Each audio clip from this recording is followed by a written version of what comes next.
अस्सलाम वालेकुम रहमतुल्लाहि वबरकातुहू। प्यारे बच्चों, आप लोगों का इस्तकबाल है अक्सर एकेडमी पर।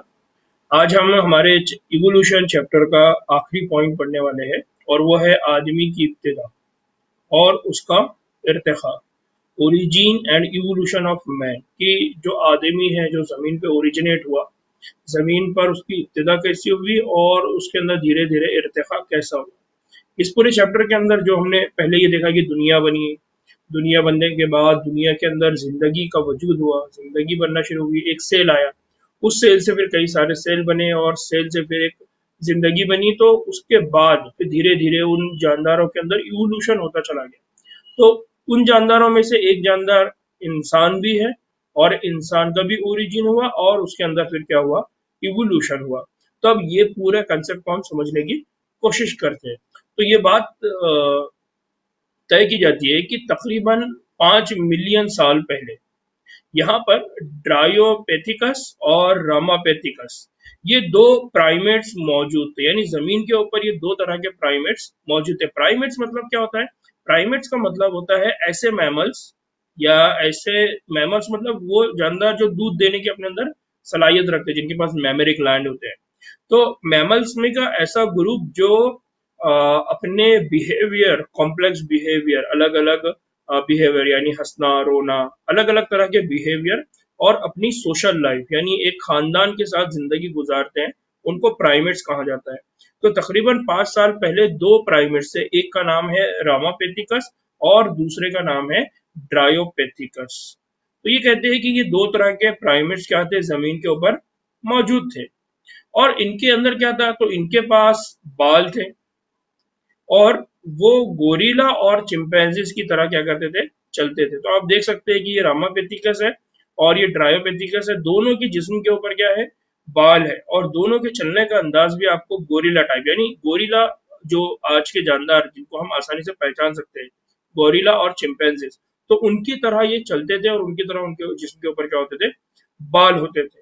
लेकिन एक और इम्पोर्टेंट चीज है जिसको याद रखना है, वो ये है कि जो रामापेथिकस था ये आदमी जैसा ज्यादा था, ये आदमी जैसा ज्यादा था, यानी इंसानों की तरह, या इंसानों में भी मैन यानी आदमी की तरह ये क्या होता था, ज्यादा दिखाई देता था। तो एग्जाम में इस पर क्वेश्चन पूछा गया है और इस पर क्वेश्चन पूछ जाते, तो आपने याद रखना है कि ये जो रामापेथिकस था ये इंसानों से या आदमी से मिलता जुलता था बहुत ज्यादा। और अगर ड्रायोपेथिकस की बात करें तो ड्रायोपेथिकस अपेस या एप्स से ज्यादा मिलता जुलता था, यानी जो एप्स है उनसे ये क्या होता था, मिलता जुलता था। यानी हम ये कहेंगे कि बंदरों की तरह ये थोड़ा थोड़ा या उसकी तरह ये दिखाई देता था। अब यहाँ पर एक और ये जो बात है कि ये ड्रायोपेथिकस या रामोपेथिकस इंसानों से बहुत ज्यादा करीब था, तो ये कैसे मालूम पड़ा? तो इथोपिया और तंजानिया ये दो अलग अलग शहर हैं। तो इसमें कुछ आदमी जैसी हड्डियों के रकाजात दरियाफ्त हुए। यानी क्या हुआ कि जो साइंटिस्ट है या जो खुदाई करते हैं, जो जियोलॉजिकल स्टडीज करते हैं, उनको दो रकाजात मिले, उनको दो फॉसिल्स मिले। और ये फॉसिल्स, एक फॉसिल्स मिला इथोपिया में और दूसरा फॉसिल्स मिला तंजानिया में। तो उन्होंने अब ये फॉसिल्स की स्टडी की बेसिस पे ये बात कहे कि रामापेथिकस ये इंसानों जैसा ज्यादा था और ड्रायोपेथिकस ये एप्स की तरह दिखाई देता था। यहाँ पर ये जो डायग्राम है, इस डायग्राम में देखिए ये पहली शक्ल है, ये दूसरी शक्ल है और नीचे तीसरी शक्ल है। अब इसको अगर आप थोड़ा सा ऑब्जर्व करेंगे तो यहाँ पर जो पहली शक्ल है ये बालिग जदीद इंसान की है। यानी बालिग जदीद इंसान को हम कहेंगे मॉडर्न मैन, यानी जो मौजूदा जानदार है या जदीद इंसान है या जदीद आदमी है, उसकी बात करें तो ये पहली उसकी इमेज है, उसकी फोटो है। तो ये जो खोपड़ी का स्ट्रक्चर है ये हम लोग अक्सर देखते हैं, ठीक है। तो ये जो जदीद इंसान है, जो बालिग जदीद इंसान है, उसकी है। और दूसरी जो है ये बेबी चिंपैंजी की है। इसकी है बेबी चिंपैंजी या चिंपैंजी के बच्चे की है ये। और तीसरी जो है ये बालिग चिंपैंजी की है। किसकी है ये? बालिग चिंपैंजी की ये खोपड़ी है। तो तीन खोपड़ियों की यहाँ पर फोटो आपके सामने बताई गई है। अब आप इनको देखेंगे तो आपको इन तीनों के अंदर बहुत ज्यादा फर्क दिखाई देगा, लेकिन हमको इनके अंदर एक सिमिलैरिटी को ढूंढना है। वो क्या है कि बेबी जो चिंपैंजी है उसकी अगर खोपड़ी की बात करेंगे तो वो बालिग चिंपैंजी के खोपड़ी के मुकाबले में बालिग इंसान की खोपड़ी से क्या होती है, ज्यादा मिलती है। यानी ये जो खोपड़ी का स्ट्रक्चर है, ये जो खोपड़ी का स्ट्रक्चर है, ये खोपड़ी का स्ट्रक्चर इंसानों से ज्यादा मिलता जुलता है। जबकि ये किसका बच्चा है, ये चिंपैंजी का बच्चा है। तो यहां से वो ये रेफरेंस निकालते हैं कि बहुत ज्यादा जो करीब की बात जो कह रहे हैं कि रामापेथिकस ये आदमी जैसा होता था या बहुत ज्यादा उसके करीब था। तो ये जो रिजल्ट या ये जो कंक्लूजन उन्होंने निकाले वो इस स्ट्रक्चर की बेसिस पे निकाले। तो यहाँ पर याद रखिए कि जो बेबी चिंपैंजी है उसका जो क्रैनियल बोन है, यानी जो खोपड़ी है उसकी, जो खोपड़ी की जो बोन है, जो खोपड़ी की हड्डी है, वो इंसानी खोपड़ी की हड्डी की तरह है। ठीक है, तो ये बहुत इंपॉर्टेंट है और एग्जाम में इसी तरह के क्वेश्चंस पूछे जाते हैं। यहाँ से क्वेश्चन पूछे जाएंगे इथोपिया, तंजानिया और इसी तरह से बेबी चिंपैंजी का जो स्ट्रक्चर है वो किससे ज्यादा मुंसलिक है या किससे किससे ज्यादा मुतशाबियत रखता है, इस तरह के क्वेश्चन यहाँ पूछे जाएंगे। फिर ये एक और चीज है कि ये इंसानी खुसूसियात, यानी ये जो चिंपैंजी होते हैं तो ये इंसानी खुसूसियात दिखाते हैं जिससे ये गुमान होता है कि 3 से 4 मिलियन साल पहले इंसान नुमा प्राइमेट्स ईस्टर्न अफ्रीका में चलते थे। यानी जो इथोपिया है या तंजानिया है ये अफ्रीका के कॉन्टिनेंट में आते हैं। तो इसलिए ये बात ये बता रहे हैं कि जो इंसान है, इस तरह के इंसान खुसूसियात जो है, इंसानों की तरह जो खुसूसियात है, यानी खोपड़ी का स्ट्रक्चर है, चलने का अंदाज है, जिस्म के ऊपर बाल खत्म हो गए, तो ये जो स्ट्रक्चर है इससे ये साबित होता है, यानी ये जो रकाजा आदि जो फॉसिल्स मिले, इससे ये बात समझ में आती है कि इंसान नुमा प्राइमेट्स, इंसान नुमा हम ये कहेंगे कि एप्स, गोरिल्ला, ये इंसान नुमा वो ईस्टर्न अफ्रीका में चलते फिरते थे। कब? 3 से 4 मिलियन साल पहले। और ये बात की जाती है कि उनकी जो हाइट है गालिबन 1 फीट से वो लंबे नहीं थे, लेकिन सीधे चलते थे। ये एक और इम्पोर्टेंट चीज जिसको याद रखना है, एग्जाम में इस पर क्वेश्चन पूछा जा सकता है कि 1 फीट थे या 1 फीट से ज्यादा थे या 1 फीट से कम थे, इस पर ये क्वेश्चन भी पूछा जाता है। फिर दूसरी चीज और है कि उनको 2 मिलियन साल पहले एक और मिला उनको, जिसको नाम दिया जाता है ऑस्ट्रेलोपिथेसीन या ऑस्ट्रेलोपैथिकस। क्या बोला जाता है? ऑस्ट्रेलोपैथिकस। तो ये ईस्ट अफ्रीका के क्या होता है, जंगलों में रहता था। यानी उनको एक और फॉसिल रिकॉर्ड मिला और इस फॉसिल रिकॉर्ड से ये बात समझ में आई कि ईस्ट अफ्रीका के जंगलों के अंदर भी इसी तरह का एक फॉसिल रिकॉर्ड मिला। इससे ये अंदाजा लगाया जा सकता है कि पहले यहाँ पर जानवर, इंसानों की तरह दिखाई देने वाले एप्स, गोरिल्ला ये रहते थे। और ये जो रेफरेंस है ये कब मिला उनको? 2 मिलियन साल पहले। इसको याद रखना है आपको। तो 2 मिलियन साल पहले कौन दिखाई दिया? ऑस्ट्रेलोपिथिकस या ऑस्ट्रेलोपिथेसिन्स, ये याद रखना है। फिर सबूत और बहुत सारे फॉसिल्स मिले, और तो उसमें से एक सबूत ये दिखाता है कि ये पत्थर और हथियारों से शिकार करते थे, मगर असल में वो फल खाने वाले थे। तो एक और चीज यहाँ पर याद रखना है कि ऑस्ट्रेलोपिथिकस ये जानदारों के बजाय हर्बीवोर थे। हर्बीवोर मतलब ये फल वगैरह खाते थे और हथियारों से जो शिकार करते हैं। इन्होंने अपने आप को पत्थर, ये कहेंगे कि जिस तरह से हम सोशल साइंस में पढ़ते हैं कि इंसान थे, पहले उसने आग का इस्तेमाल किया, फिर पत्थरों से हथियार बनाना, और फिर उसके बाद धीरे धीरे फिर उसने फर्टिलाइजेशन यानी ज़राअत करना शुरू किया। तो ये पूरी बात थोड़ा सा अगर आप यहाँ याद रखेंगे तो आपको ये पॉइंट याद रखने में आसानी होगी। तो ऑस्ट्रेलोपिथेसिन क्या थे? ये अपने ये पत्थरों के हथियार बनाते थे और पत्थरों के औजार बनाते थे और उनका क्या करते थे? इस्तेमाल करते थे। और एक और इम्पोर्टेंट चीज है कि जब ये दरियाफ्त की गई, फॉसिल की रिकॉर्ड किया गया, तो दरियाफ्त की गई हड्डियों में से कुछ हड्डियां मुख्तलिफ थी। यानी ऑस्ट्रेलोपैथिकस का जब स्टडी किया गया तो उस ऑस्ट्रेलोपैथिकस की हड्डियों के अलावा भी कुछ और अलग हड्डियां वहां देखने को मिली। और ये जो हड्डियां थी या ये जो मखलूक थी, ये पहली इंसान नुमा ह्यूमैनॉइड थी। ह्यूमैनॉइड मतलब ऐसा जो इंसानों की तरह हो या जो इंसानों से मिलता जुलता हो। तो ये बात की गई कि जिनकी हड्डियां थोड़ी थोड़ी मुख्तलिफ, जो रकाजा जो फॉसिल्स मिला वो थोड़ी थोड़ी इंसानों की तरह मिली, इंसानों की तरह, तो उनको हम होमो हेबिलिस कहा गया। अब यहाँ पर एक और चीज याद रखिए कि होमो हेबिलिस मतलब वो जानदार या वो प्राइमेट जो इंसान नुमा है या इंसानों की तरह दिखाई देते थे। इंसानों की तरह दिखाई देने का मतलब क्या है? उनका चलना है, उनकी जो खोपड़ी है, उनकी खोपड़ी का जो साइज है वो है, फिर उनके जो चेहरा है, उनके नाक का, उनके माउथ का जो शेप है वो है। तो इसको याद रखिए, बहुत ज्यादा होमोनाइड का मतलब क्या है। तो यहाँ जो होमो हेबिलिस है और ये ऑस्ट्रेलोपिथेसीन या पेथिकस है, इसको अगर आप देखेंगे तो आप इनके चेहरे को अगर देखेंगे तो आप समझ सकते हैं ये थोड़ा थोड़ा इंसानों की तरफ। इनकी अगर खोपड़ी की बात करेंगे तो आप देखेंगे खोपड़ी भी थोड़ी थोड़ी इंसानों की तरह मैच होती हुई। यहाँ पर अगर इनके चलने का अंदाज और इसके चलने का अंदाज अगर देखेंगे तो इंसानों से क्या है, मिलता जुलता है।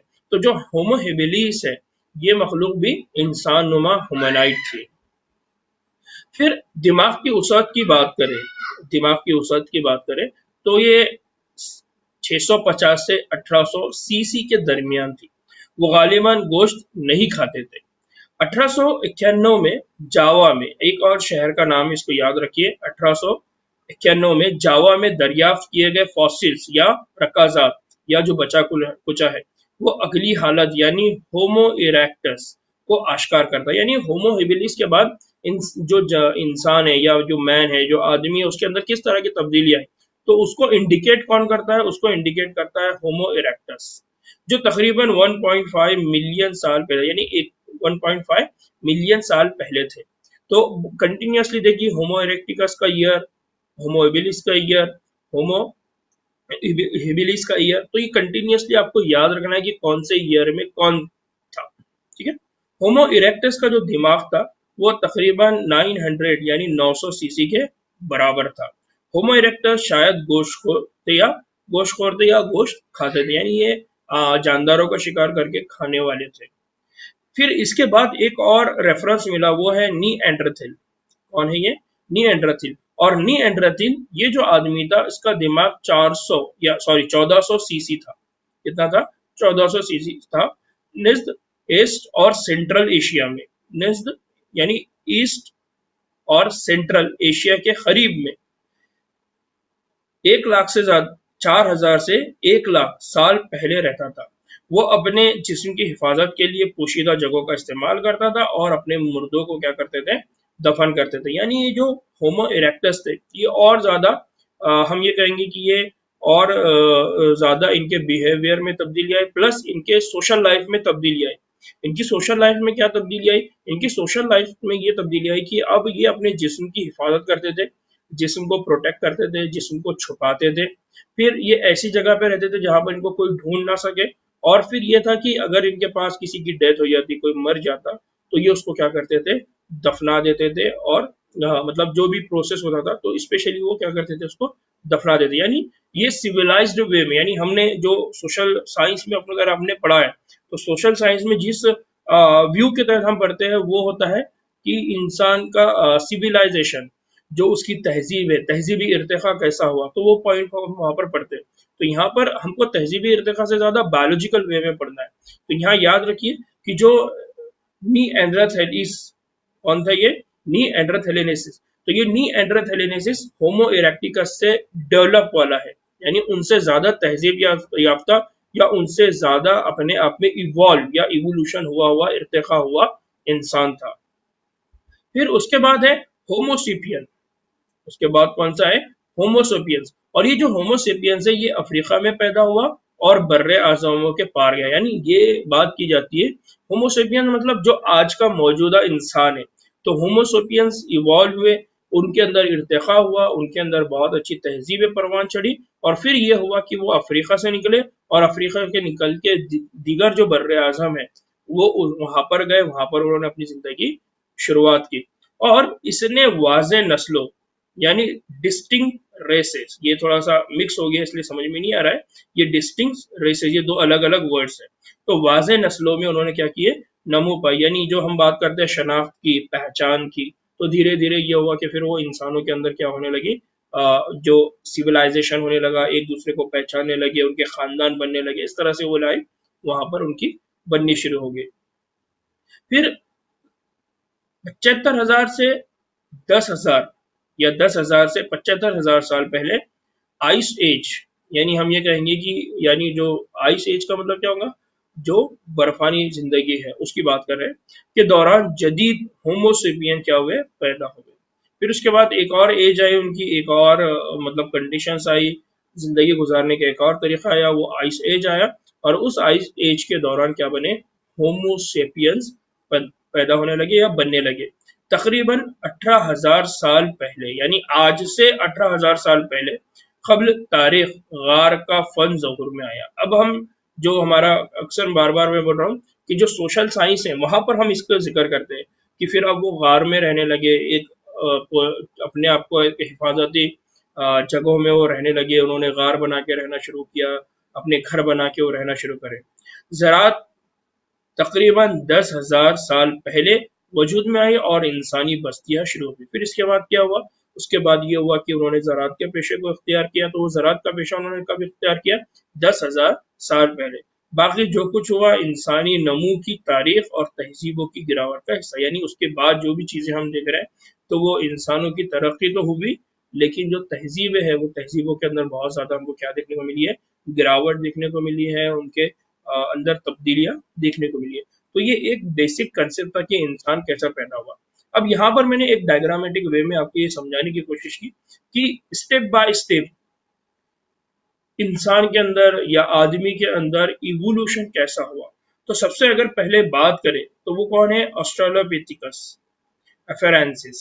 तो एक और नाम भी आता है, ऑस्ट्रेलोपिथिकस भी बोला जाता है और ऑस्ट्रेलोपिथिकस अफेरेंसिस। फिर उसके बाद होमो हेबिलिस, उसके बाद होमो इरेक्टिकस, होमो निएंडरथेनेसिस और उसके बाद है होमो सेपियंस। तो ये जो स्टेज है या ये जो स्टेप्स है इसको आपको याद रखना है कि इंसानों जिंदगी के अंदर किस तरह के इवोल्यूशन हुए, किस तरह से उन्होंने अपनी सिविलाइजेशन को, किस तरह से उन्होंने अपनी तहजीब को तब्दील किया, कब वो गारों में रहने लगे, कब उन्होंने ज़राअत को अपना पेशा बनाया, कब वो फलों को खाते थे, कब वो गोश्तखोर थे, कब उन्होंने पत्थरों को अपने हथियारों के तौर पे, औजार के तौर पे इस्तेमाल करने लगे।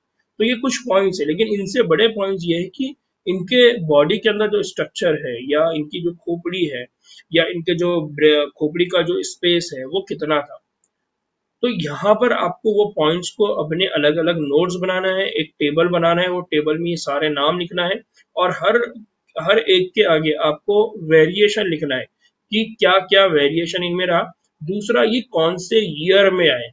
तो एग्जाम में ईयर पे और इनके जो तहजीब है उस पे क्वेश्चन पूछे जाते हैं। तो उम्मीद है ये पूरा चैप्टर आप लोगों को समझ में आया होगा। इसमें अगर कोई डाउट है तो आप लोग व्हाट्सएप पे, फेसबुक पे और